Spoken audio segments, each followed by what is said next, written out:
Rest in peace to Gus Williams, former Seattle Supersonic point guard. Also played with the Wizards, Golden State Warriors, but also he was a world champion. Went to back-to-back finals, 78 and 79. Lost to the Wizards, 78, came back and beat the Bullets. They were the Wizards, they were the Bullets back then. And him and Dennis Johnson were a very formidable backcourt. I mean, and talk about underrated. I mean, people really don't understand how they pushed that rock.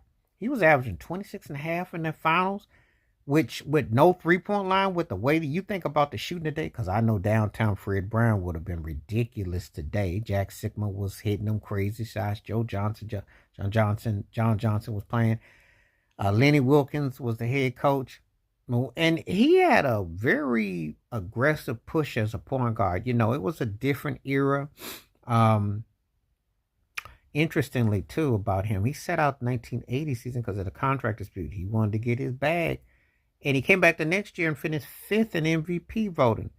I just can remember with him and DJ pushing that rock against that Bullets team. I remember the Bullets was heavy loaded with Wes Unseld, Elvin Hayes, Bobby Dandridge, Kevin Greavy, Kevin Porter.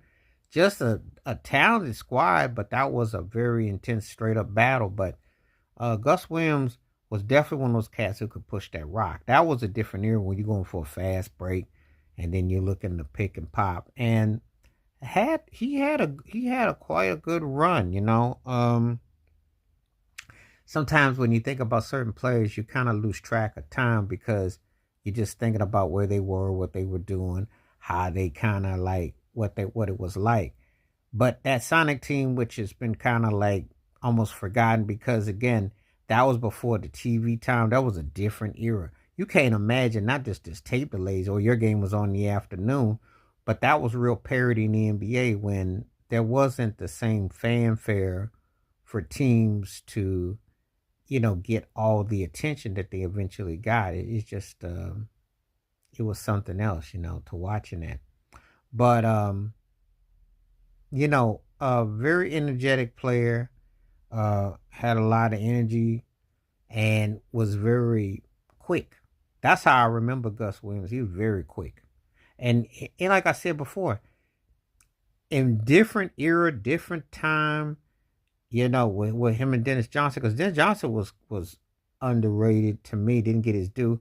Remember when he went to Phoenix and had some shine, but it was when he went to the Celtics playing with Larry Bird, who Larry Bird called the best teammate he ever had. But Dennis Johnson and Gus Williams was tight together. I mean, they were really running things.